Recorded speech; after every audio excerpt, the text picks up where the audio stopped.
I'm Sam Lee. I'm a singer, folk singer, and ex-fellow of the Foundling Museum.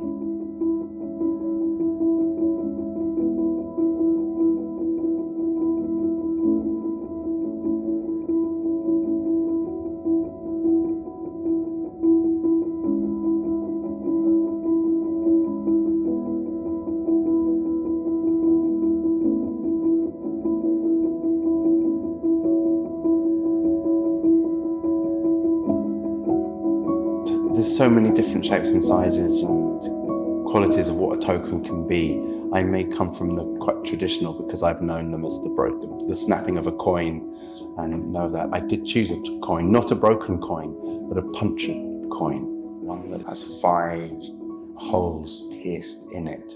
I think what caught my attention is the puncturing, the act of driving an auger and all, hammered through it, the brute strength that would have been needed, and that sense of violence to the coin, directed, concerted, to mark it, to destroy a, bit of sovereign, worth, struck within me this idea that in the act of that being, of the defamation of the coin, there was a sense of self-defamation, the brutality of what a mother has to go through to give a child away, that sense of having part of you pierced and ripped out and torn away, the most precious thing a human can have, was echoed for me in those holes.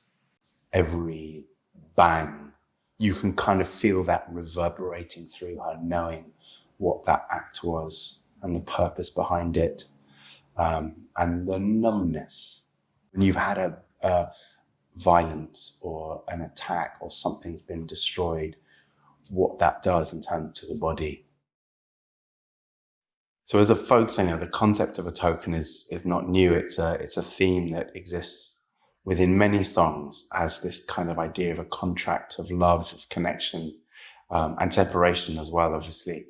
So to see such a gathering of these, the real things, the articles themselves, is quite incredible, because they're only concept form in folk songs, but you know that for hundreds of years they've been there as a really strong idea. Publicly, everybody would have understood what they meant and the symbolism and the significance and what they hold within them. The song is a token, the token is a song in many ways. A song is just another way of carrying a memory, a story, be that a personal one or a societal one.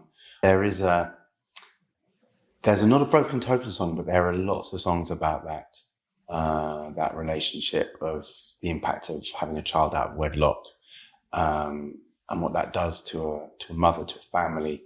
And there's a London song called London Lights that really tells that story of a mother being driven from her home onto the streets in winter with just her and the baby, because of having a child with a man out of marriage.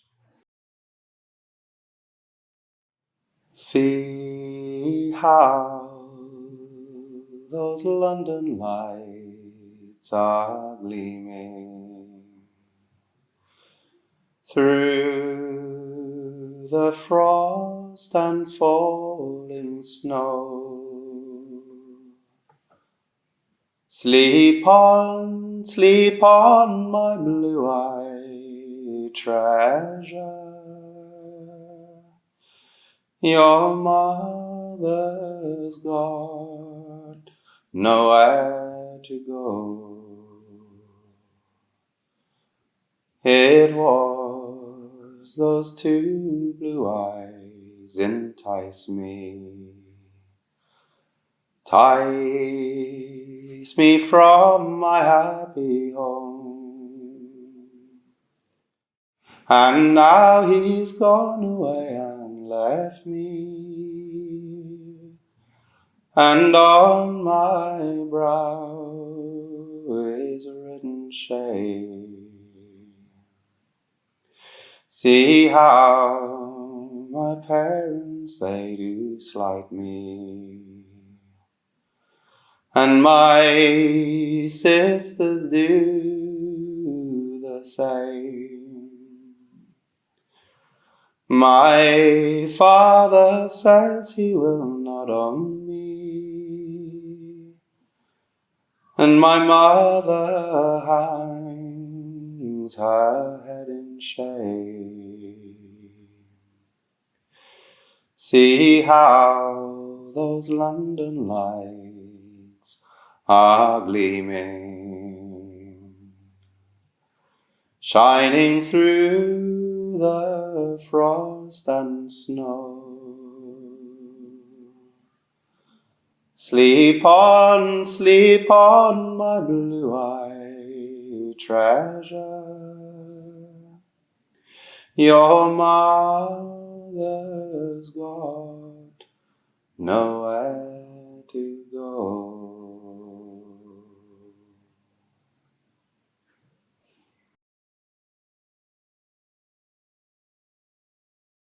The London Light song that comes from the family of Scottish travellers, that this ring's the keeper of the law ring that I inherited from my teacher, the Scots traveller Stanley Robertson. With this ring comes the responsibility of many, many songs of a very unique repertoire from a very unique community who are the last carriers of oral tradition in Scotland. It's the most precious object in my life, non-human object in my life, and holds me to account of my journey that was a privileged one, but also carrying with it the stories of tragedy and sadness and grief and difficult past that the travellers had experienced. So the ring, first and foremost, is something that will continue beyond my lifetime without question, to whom I don't know yet.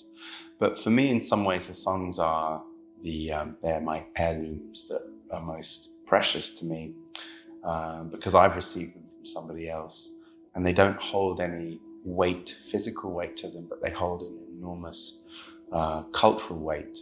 And each song will no doubt live beyond my lifetime if I do the right things.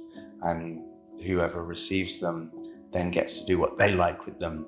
And there's a wonderful malleability to that, and a trust that what we receive from the past also we have a duty to respect, but also to curate and adapt and reform and manipulate in the best possible sense to serve into time to come. And a song is a wonderful example of that.